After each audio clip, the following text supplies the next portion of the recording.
ओम नमो भगवते वासुदेवाय नमः।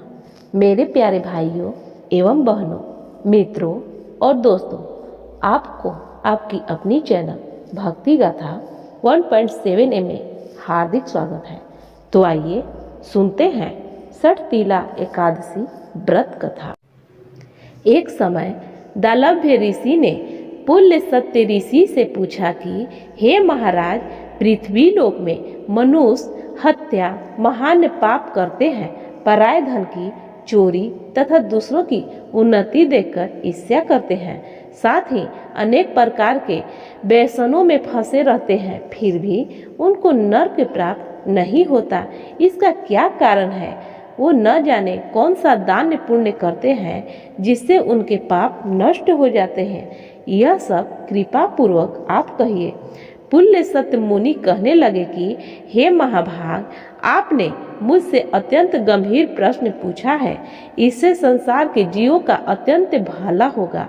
इस भेद को ब्रह्मा, विष्णु, रुद्र तथा इंद्र आदि भी नहीं जानते, परंतु मैं आपको यह गुप्त तत्व अवश्य बताऊंगा।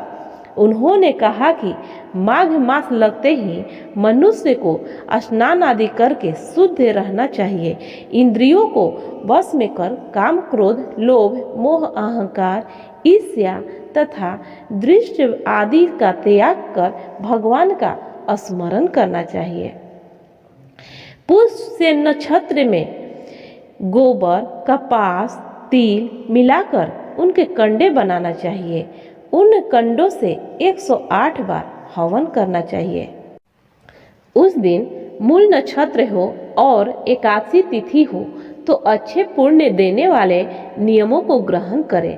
स्नान आदि नित्य क्रिया से निवृत्त होकर सब देवताओं के देव श्री भगवान हरि का पूजन करें और एकादशी व्रत धारण करें। रात्रि को जागरण करना चाहिए।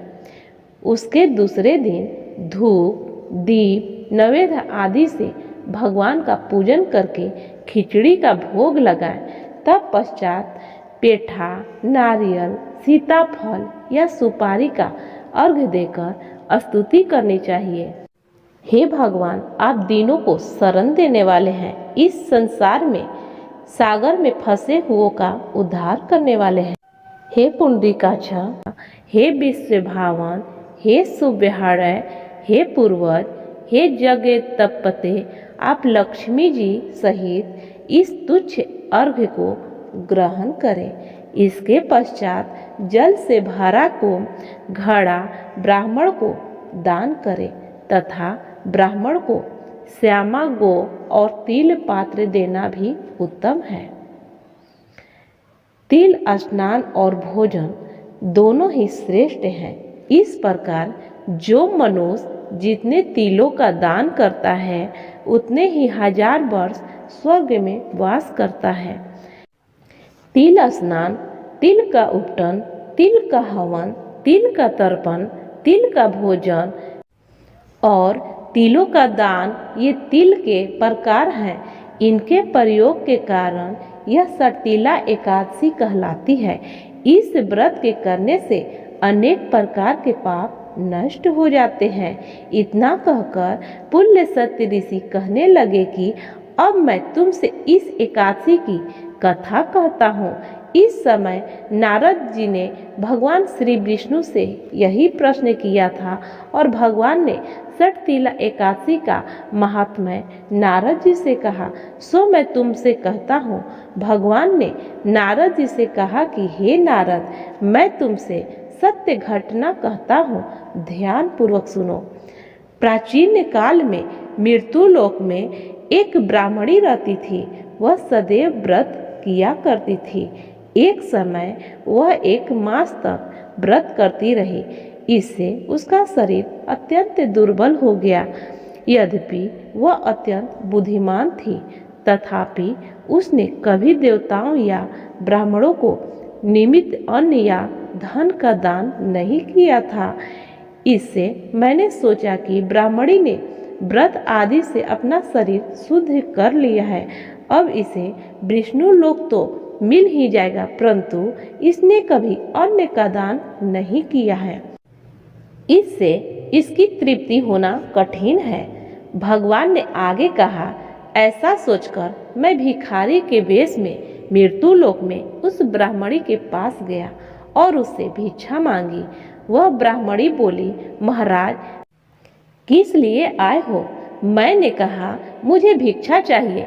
इस पर उसने एक मिट्टी का ढेला मेरे भिक्षा पात्र में डाल दिया। मैं उसे लेकर स्वर्ग में लौट आया।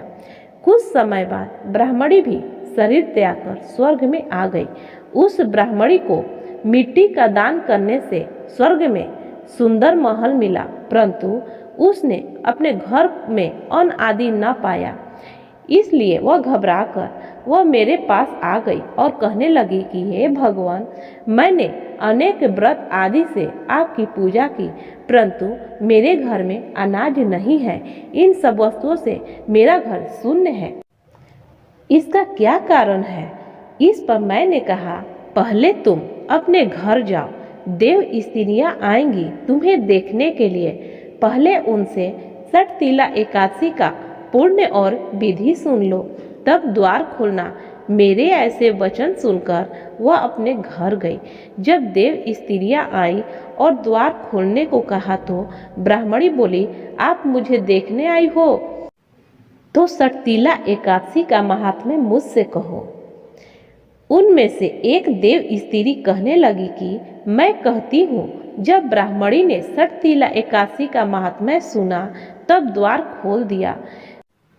देवांगनाओं ने उसको देखा कि न तो वह गांधर्वी है और न आसुरी है, वरन पहले जैसी मानुषी है। उस ब्राह्मणी ने उनके कथा अनुसार षटतिला एकादशी का व्रत किया। इसके प्रभाव से वह सुंदर और रूपवती हो गई तथा उसका घर अन्न आदि से समस्त सामग्रियों से युक्त हो गया। भरा पड़ा देख वह सुंदर स्त्री बहुत खुश हो गई। अतः मनुष्यों को मूर्खता त्याग कर षटतिला एकादशी का व्रत और लोभ न करके तिल आदि का दान करना चाहिए। इससे दुर्भाग्य, दरिद्रता तथा अनेक प्रकार के कष्ट दूर होकर मोक्ष की प्राप्ति होती है। ओम नमो भगवते वासुदेवाय नमः।